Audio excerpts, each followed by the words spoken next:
Ele é técnico da equipe de ginástica artística de Piracicaba e treina uma das maiores promessas da modalidade atualmente. Em 2016, realizou um de seus sonhos e participou como árbitro de um dos maiores eventos esportivos do mundo. Ele é Daniel Biscalquim, o líder de hoje.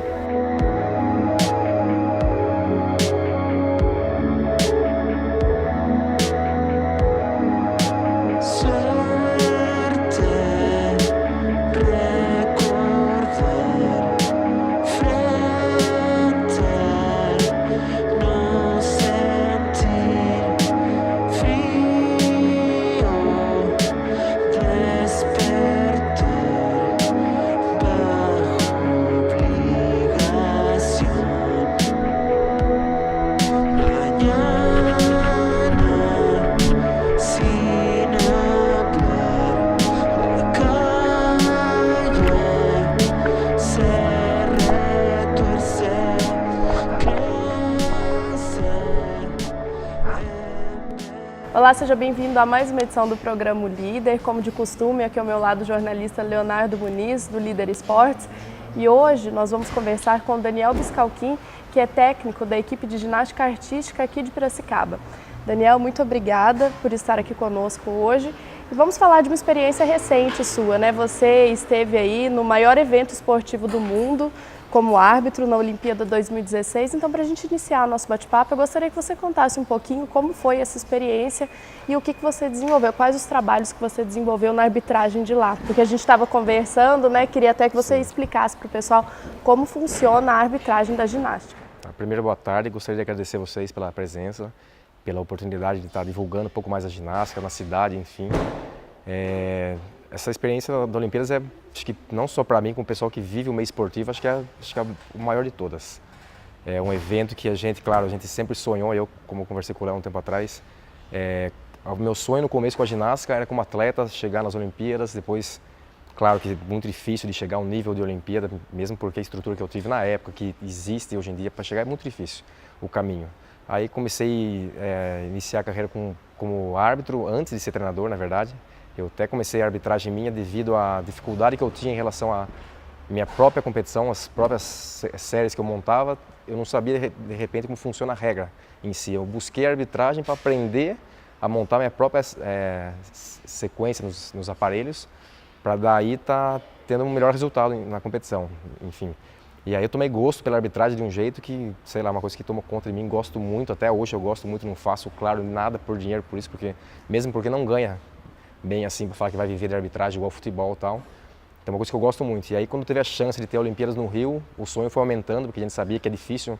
Normalmente quando existem Olimpíadas, os árbitros que vão, normalmente é um por país, de repente 2 no máximo que vão. E geralmente vai o pessoal que é o coordenador técnico da arbitragem no país. Que no caso é o Robson Cabaleiro, que ele foi para Londres na Olimpíada passada, já estava indicado, lógico, para ir nessa. Como o Brasil foi o país sede, então aí aumentou as vagas. As vagas aumentaram, daí porque precisava de assistente de arbitragem internacional. Então são os ITOs que eles falam, que daí numa arbitragem, sei lá, tem muitos árbitros, são, acho que, se não me engano, deixa eu ver, são 5, 7, 8, são quase uns 10, 11 por aparelho. Então, quer dizer, são 6 aparelhos, dá o quê? Quase uns 60 árbitros e auxiliares. São que tem muitos itens, né, de avaliação. Então tem parte de dificuldade, tem parte de execução, que são 5 árbitros que vê só a execução, tem parte de linha no solo, no caso, o juiz de linha que tem que olhar se sai do tablado, se não sai, cronometrista de aquecimento, cronometrista de tempo no solo, então quer dizer, tem muitas funções. E aí por isso que o Brasil como série tem essa chance maior de colocar mais árbitros para estar ajudando no evento. E eu, graças a Deus, fui um dos indicados também para estar fazendo parte disso. Então é uma coisa... E como é que é a Olimpíada dentro? Como é que é aquela expectativa que você tinha antes, ela se cumpriu ou era mais do que você imaginava? E para completar a pergunta, eu queria saber como é que é ser imparcial numa competição em que tem toda uma atmosfera, né, favorável ao seu país, dentro do seu país, e você não pode estar ali, né, favorecer ninguém. Como é que funciona isso? Na verdade, a arbitragem, como qualquer esporte, o justo e correto é ser imparcial com todo mundo, todo atleta, federação, enfim. A expectativa da Olimpíada é lógico. Eu já participei de alguns eventos importantes também. Já fui para o Pan-Americano no Rio, que teve em 2007, fui para Toronto, no Canadá, em 2015, ano passado, Copas do Mundo, algumas etapas. Então já tenho uma experiência assim com competição internacional. Só que Olimpíadas é muito mais grandioso, o negócio a dimensão é muito maior, sabe? A importância é muito maior. Lá realmente estão os melhores atletas do mundo mesmo, sabe? Nenhum mundial pré-olímpico acho que é tão importante quanto as Olimpíadas em si. Então você vê todo canto que você olha num ginásio, você vê um cara fazendo coisa absurda, assim, tem muita qualidade na ginástica. Então, mesmo a gente que vive com ginástica, eu já estou na ginástica desde 92, isso aqui já tem mais de anos, 20 anos de ginástica. Então, eu já estou acostumado com um campeonato importante. Eu fui para o Pan-Americano no Canadá, sabe? Então, tem atletas muito bons, assim, só que não tem tantos. Então, de repente, você vê 10, 15, e nas Olimpíadas não tem ninguém ruim. Então, é muito selecionado, o alto nível é absurdo. Apesar de ter muitos comentários que existiu falando, sabe, do Rio, que não sei o que a Olimpíadas, sei lá, e de repente deixar a desejar e tal, foi muito boa, a organização muito boa, sabe, o ambiente de trabalho, sabe, muito bem organizado, limpo, sabe, de alto nível, sabe, tanta parte estrutural de equipamentos, foi muito, muito bom mesmo, sabe, de evento, assim, não tem nada que fala assim, que faltou, foi muito, muito bom mesmo. E o legal que nem você falou, a expectativa para mim surpreendeu, foi até melhor do que eu imaginei que pudesse ser, de repente, pelos comentários que a gente ouvia. Desde transporte, organização, de alimentação, de estadia, o gerenciamento da competição em si foi muito, muito boa mesmo. E de ser parcial de julgar, que nem eu falei, na verdade tem os juízes que julgam mesmo, que dão nota, que você tem que tentar ser o mais imparcial possível, lógico, você tem que julgar o que é feito, sei que você torce, tem que se conter, que nem eu estava lá. Na verdade, a função que eu fiquei não é uma coisa que interfere na nota do atleta, eu fiquei na parte do salto sobre a mesa, que é onde você digita o número do salto que ele vai executar. Então, cada salto tem uma numeração, você digita no computador o nome do atleta, tal, que vai saltar, você coloca um número, aí lança na mesa do juiz principal do salto, aparece o valor do salto que ele vai executar, tal, libera e o atleta faz. Então, mesmo que eu coloque errado o número, sabe, não vai interferir, porque ele vai ver o salto que foi feito, ele vai lá, corrige e tal, e acerta. Então, não é uma coisa que eu tenho como também, se eu quiser falar, vou dar uma nota mais para o meu atleta. Na minha função não tinha como. Claro que tem juiz, de repente juiz de linha, o cara sai do solo, vai ter o desconto, se o cara não quiser levantar que não saiu, dá para ele tentar correr o risco, mas tem recurso com vídeo, o cara vai ver, vai chamar atenção, sabe? Então não tem como se fazer muito isso. Mesmo porque nos júris, os que dão execução também, são 5 juízes que dão um desconto, então você vai, que ele está fazendo um exercício, sei lá, dobrou a perna, sabe, flexionou, deu um passo, caiu, então os juízes vão dando desconto.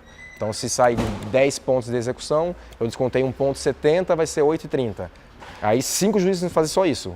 E aí corta a nota maior, a maior, a menor e a média das 3. Então, quer dizer, se eu quiser também dar pouco desconto, muito pouco, vai cair fora, a minha nota não entra. Corta aqui, deu muito desconto também, quer dizer, entra a média das 3. Então é difícil você conseguir interferir na nota. Então, é bem muito justo, a não ser que você consiga pegar a banca inteira e fazer um complô com todo mundo. Mas é difícil acontecer porque são todas federações diferentes. Então, o país que tem atleta finalista no aparelho não tem árbitro no aparelho. Então, o Arthur Zanetti na argola. Ele estava na final de argolas, então não tem nenhum brasileiro arbitrando na argola. Eles tiram os brasileiros, aí sorteia entre os outros e vai fazer o desconto, para ficar uma coisa bem imparcial mesmo. Então é muito difícil de acontecer. Claro que de repente deve acontecer, deve, mas é muito difícil. Não tem como você falar, vai conseguir mudar o resultado por causa disso, é dificilmente. Falando em resultado, queria que você analisasse para mim 2 resultados. O primeiro do Brasil, o desempenho do Brasil em termos de medalha, colocação na Olimpíada, como é que você avalia? E também o resultado pós-evento, ou seja, todo mundo falava, a palavra de moda na Olimpíada, legado. O que vai sobrar, qual que vai ser o resultado disso tudo. Como é que você imagina que a ginástica pode se desenvolver no Brasil, não estou falando especificamente de Piracicaba, mas no Brasil em geral, a partir das Olimpíadas do Rio de Janeiro? Então, engraçado assim, antes das Olimpíadas acontecer, então teve muito investimento, então abriu vários centros no país todo, sabe, de treinamento de ginástica, aquele em São Bernardo, teve em Porto Alegre, tem em Manaus, sei lá, abriu vários centros de treinamento com toda a aparelhagem moderna possível, sabe, ginásio completo, climatizado alguns, para dar estrutura e suporte para o pessoal treinar melhor e desenvolver a ginástica no país todo. Então isso aconteceu realmente, teve um investimento muito grande disso, isso ajudou muito. E em termos de resultado da Olimpíada, foi o melhor resultado sem dúvida da ginástica. É uma coisa que esperavam de repente uma medalha, 2 com muito custo, com o Diego com chance no solo, que tinha o Arthur Zanetti favorito na argola. Só que é uma coisa que também estava muito difícil. O Arthur veio do Mundial, sabe, não ganhou o último Mundial que teve, sabe, acho que, se não me engano, nem pegou final, né? Acho que ele ficou em 9º, acho que nem final ele pegou. Entrou pela equipe classificada. E no fim, lá tinha um chinês muito bom, tinha o grego, que foi o favorito muito bom, ou seja, tinha vários atletas bons. De repente ele poderia ter ficado em 4º, ficado em 3º, sabe? O solo também, tinha 4, 5 atletas de ponta com chance de medalhas, sem dúvida nenhuma. Então a chance de medalha não era tão garantida assim como falavam antigamente. Então a expectativa era uma de medalha com o Arthur, que era muito grande, de chance de ter, de solo tinha chance, mas era bem difícil. E no fim aconteceu do Arthur ficar em segundo, resultado muito bom, que ele foi melhor que os treinamentos, que a parte que ele fez, a parte de preparação antecipada, em campeonato estadual tirou a maior nota lá. Lógico que no evento teste ele ganhou do grego lá tudo, sabe? Só que também lá ele fez a prova muito, muito boa, o grego, não sei se ele fez tão bem ou não, enfim. Nas Olimpíadas o grego fez uma prova muito, muito boa, o Arthur também fez muito boa, foi a diferença muito pouca. E conseguiu a medalha, tal, vice-campeonato. O Diego no solo também competiu super bem, o pessoal também lá, não sei se foi a pressão no Brasil tal, erraram bastante o pessoal, lógico, não tira o mérito da medalha de jeito nenhum, porque o Diego também teve chance, que era favorito, teve falha, perdeu, não pegou nada, com 2 Olimpíadas passadas, com chance de medalha. Então, sujeito a erros, então ele foi muito bem, acertou, o Nori também foi muito bem, solo fenomenal, acertou, e conseguiram as medalhas, mas foi uma coisa muito boa, 3 medalhas numa Olimpíada, na ginástica artística, coisa que até antigamente, sei lá, uns 8 anos atrás, nem se pensava nem com final com isso. Foi muito, muito bom o resultado. O que você disse, que fica de legado depois disso, é complicado, porque, como eu falei, como foi no Brasil, teve um investimento muito alto com isso, com patrocinador, com tudo. Precisa ver se vai se manter isso depois das Olimpíadas. Então, o que o pessoal fala, já ouvi muito boato, que o dinheiro não vai ter tanto investimento e tal. Não sei, eu acredito que vai ter ainda investimento, não vão deixar passar, perder o que tem. Não sei na proporção que vai ser feito isso, mas eu torço para que tenha, claro, muito investimento ainda, que continue tendo. E se tiver, vai ter mais resultado. O Brasil está no caminho muito correto com a ginástica masculina, com certeza. E agora, encerrando até um pouco do assunto Olimpíada, voltando para a realidade aqui da nossa cidade, queria que você falasse um pouco do trabalho que você desenvolve aí à frente da equipe de Piracicaba. Então, na verdade, a ginástica eu comecei em Piracicaba como atleta há muito tempo atrás. Em 2003, eu abri minha academia, que é a Academia Perolímpica, que é particular, na verdade. Fiz um convênio, uma parceria com a prefeitura para a equipe de treinamento de competição.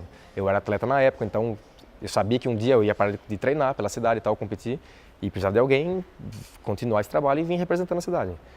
E aí eu montei a academia e tal, e fiz um projeto de base para formar uma equipe de treinamento que no futuro seriam os que representariam a cidade. E começou, foi legal, a cidade aceitou, tal, o projeto continuou, tinha um monte de criança treinando tal, e foi levando. E claro, a estrutura que eu tinha na época não era nem, acho que 1/4 do que tem hoje aqui na academia. Se olhar hoje tem toda a aparelhagem completa, oficial, exceto o solo, que é o tablado, né? Nem cabe, na verdade, aqui dentro. E a estrutura foi aumentando, então conforme a gente ia tendo o resultado, foi conseguindo, a prefeitura foi apoiando, foi investindo, e hoje tem o que tem.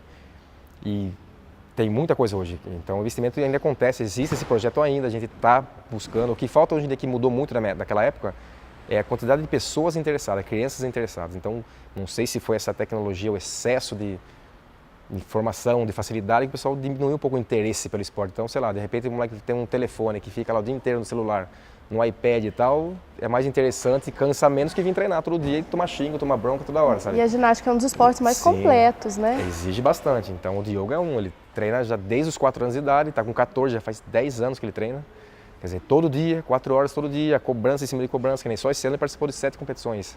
Teve uma maratona em cima seguida, que eu até conversei com você, ele foi, acho que, não sei se foi juvenil, depois ele participou do Pan-Americano, voltou, teve o brasileiro ou estadual infantil, depois os Jogos Abertos, quer dizer, tudo seguido, sabe? Seguido mesmo. Ele voltou de viagem.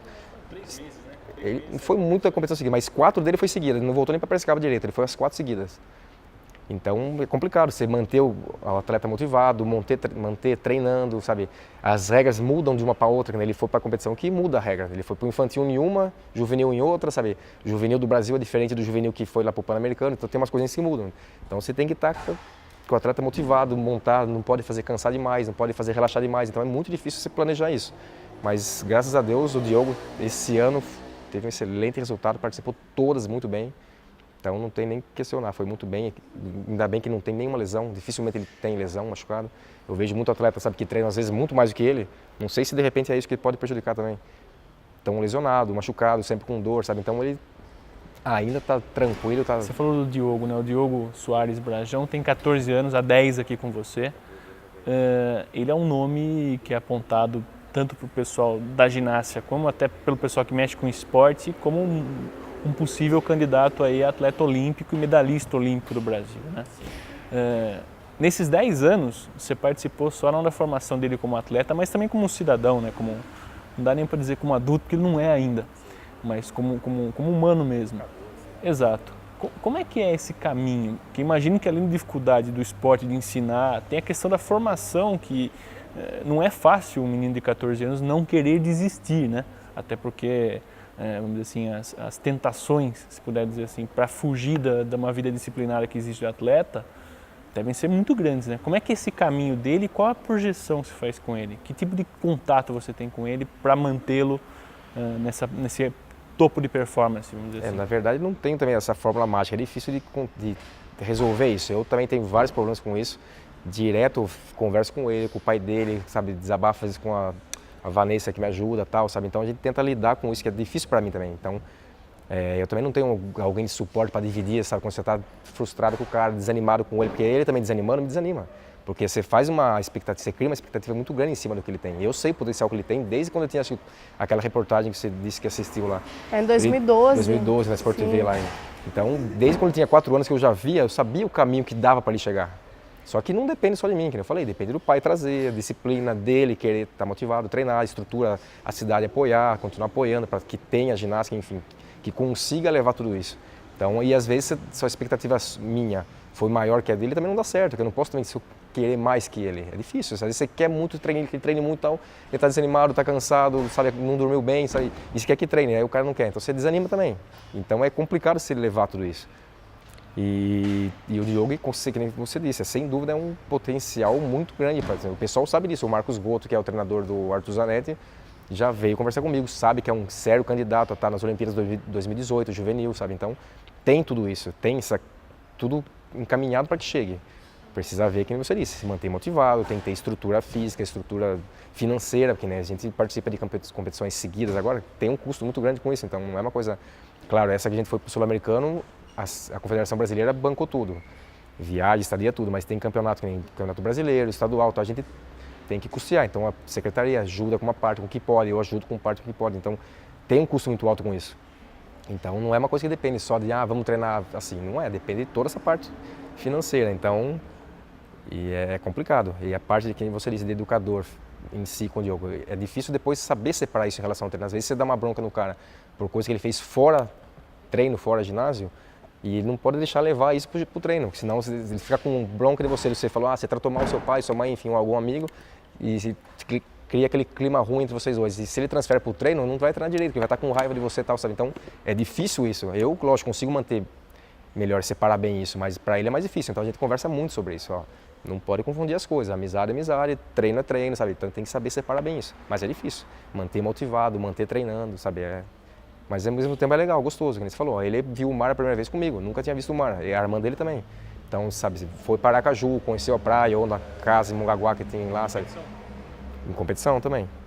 Então não sabia nadar, aprendeu a nadar, sabe? Então você vê o dele que tinha 9, 10 anos, não sabia nadar. Então você vai, ajuda, ensina. Então toda essa parte, comer com garfo e faca, de repente, que é uma coisa que parece bobeira, sabe assim, não sabe comer direito, você vai lá, ajuda. Então toda essa parte educacional que você disse, participou, lógico, começou com 4 anos. É lógico que no esporte toda a projeção é complicado de fazer, porque tem inúmeros fatores que interferem, né? Mas se tudo correr bem, qual que é o teto dele? Olha, eu acredito sinceramente que ele é um atleta potencial para a seleção brasileira adulta, com certeza, sabe? Visto os resultados que ele vem conseguindo desde o pré-infantil, juvenil, infantil e juvenil agora. Então ele tem tudo para estar no caminho da seleção. Meu foco maior hoje em dia é a Olimpíada Juvenil 2018, que será na Argentina, então é uma competição de especialistas, que na verdade de generalistas, que são os 6 aparelhos, que é o geral. O Diogo, ele é muito bom nos 6 aparelhos, então ele é um generalista muito bom. E, para mim, de todos os atletas que tem, ele tem muita chance de estar nessas Olimpíadas. Então, eu acredito que o meu foco, o trabalho com ele, a conversa em si é direcionado para isso. E, consequentemente, se tiver na juvenil, o caminho segue para a Olimpíada 2020 no Japão ou na próxima edição que tiver, que é na adulta. E, Daniel, a gente percebe que nos últimos anos a ginástica ela cresceu muito no Brasil, até pelos destaques que a gente teve nessa modalidade, né? Os grandes nomes que surgiram. Então, agora falando um pouquinho, como você comentou, dos grandes centros de treinamento que foram abertos aí às vésperas da Olimpíada, eu queria que você falasse como que você projeta o futuro da ginástica. Não sei se é possível fazer isso, mas você acha que ela tende a aumentar, atrair mais, né, mais atletas? Como que você enxerga o futuro do Brasil nessa modalidade? Olha, eu acho que o caminho foi aberto, sabe? Esses resultados que conseguiram e o destaque que a ginástica teve nas Olimpíadas vai abrir muitas portas ainda, tanto para patrocinador, para o pessoal interessado em fazer a modalidade e tal. É questão de aproveitar, então essa preocupação não é nem só, de repente, minha, da cidade e tal. O pessoal da Confederação Brasileira, o pessoal que é organizador do comitê técnico, o Marcos Goto, o Robson Caballero, que dirige um pouco essa parte de seleções, eles também estão preocupados com isso. Então eles querem o quê? O que traz, de repente, dinheiro e investimento? É visibilidade. Então eles querem criar um campeonato que seja mais atrativo para o público. De repente a gente vai para um campeonato, sei lá, em algum lugar muito isolado, Belém do Pará, que nem a gente foi agora, não tem muito público, sabe? Mesmo sendo gratuita a entrada, não tem, porque não é um lugar comum de ver, tal, não tem divulgação adequada, tal. Então eles estão tentando bolar um campeonato que seja mais atrativo para o público, mais show, assim, para trazer televisão, tentar fazer televisão, acompanhar o evento, sabe? Ser filmado, sabe? A competição que passa na TV. E isso vai trazer mais investimento e mais divulgação, sei lá, enfim, do esporte. Até pegando um gancho no que você falou, né, durante as Olimpíadas, um dos canais mais assistidos era o que justamente passava ginástica, né? Então a gente vê que o público gosta de ginástica, né? O que falta, na verdade, é alguém que leve esse caminho. Né? Porque o pessoal, a criançada gosta muito, o pessoal gosta muito disso. Então eu até fiquei surpreso com o número de pessoas que me viram de repente nas Olimpíadas, porque passava de finzinho num canto, mas muita gente viu, o pessoal de faculdade, amigos, parentes, então muita gente viu. Quer dizer, então o pessoal assiste mesmo, que nem você disse. Se tiver esse meio que leve para o público, eu acredito que vai aumentar. O projeto na cidade em si, a gente já vem conversando com o secretário, com o Johnny há um tempo já, sabe, pelo menos 2 anos. Eles estão com esse interesse de montar de repente um ginásio na cidade, sabe? Então precisa disso a cidade ter. Lógico, a academia, apesar de ser particular, não tem condições, é muito difícil, o investimento é muito alto para ter um ginásio de ponta que nem o pessoal tem. E a cidade, a gente está tentando, já tem uma conversa com eles, já tem um projeto, sabe, desenvolvido para tentar criar, de repente, um centro de treinamento na cidade que com certeza vai revelar muitos atletas ainda e vai ter, será um destaque muito grande. Então tá bom, Daniel, muito obrigado pela sua entrevista. Muito obrigada aí também pela sua presença em mais uma edição e obrigada a você que nos acompanhou no programa O Líder. Se você quiser acompanhar outras edições, é só acessar a página da TV Unimap ou o site Líder Esportes. Tchau e até a próxima!